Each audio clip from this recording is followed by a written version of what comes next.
আমার যেহেতু প্রথম কাজ একটু নার্ভাস। আমি আসলে ভয় পেতাম যে ইন্ডাস্ট্রিতে কাজ করব, বাট আমি তো অনেক কিছু শুনি।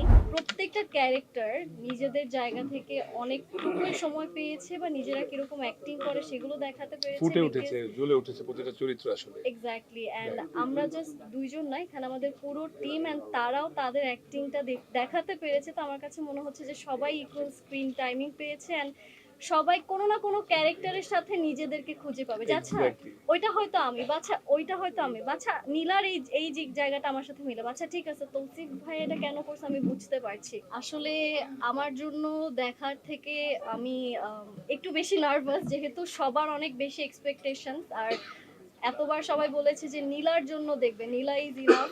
এই জায়গাটা থেকে আমি একটু নার্ভাস। তো আমি আমার অডিয়েন্সের কাছে জিনিসটা ছেড়ে দিব যে আমার যেহেতু প্রথম কাজ, ভুল হতে পারে, ছোটখাটো যদি ভুল হয়ে থাকে বা আপনাদের চোখে পড়ে, চেষ্টা করবেন যে ওটা ক্ষমা দৃষ্টিতে দেখতে। আর আমি আমার সর্বোচ্চ দেওয়ার চেষ্টা করেছি, কারণ আমি তো আগে এত লম্বা সিকোয়েন্সে কাজ করিনি।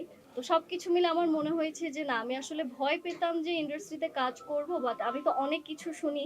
তো আমার ওই জায়গার ভয়ের জায়গাটা আসলে আমার মনে হয় যে এমন ভালো একটা টিম পেয়েছি, আমার ওই জিনিসটা কখনো ফিলও হয়নি। বা আমাকে আরো আম, আমাকে আরো হচ্ছে গিয়ে এই জায়গাটা আমি আরো কাজ করতে চাই।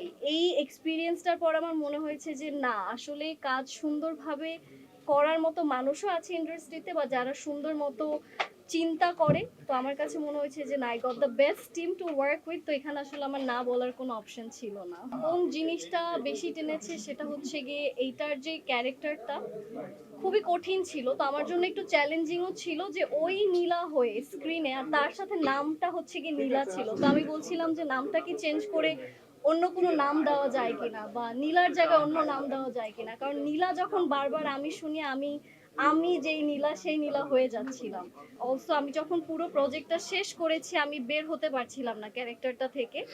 আমার দেখা যাচ্ছে যে বাসায় হচ্ছে কি আমার একটু চিড়চিড়া মেজাজ হয়ে যাচ্ছিল, বা আমি হচ্ছে কি একটু স্যাড ছিলাম অনেক।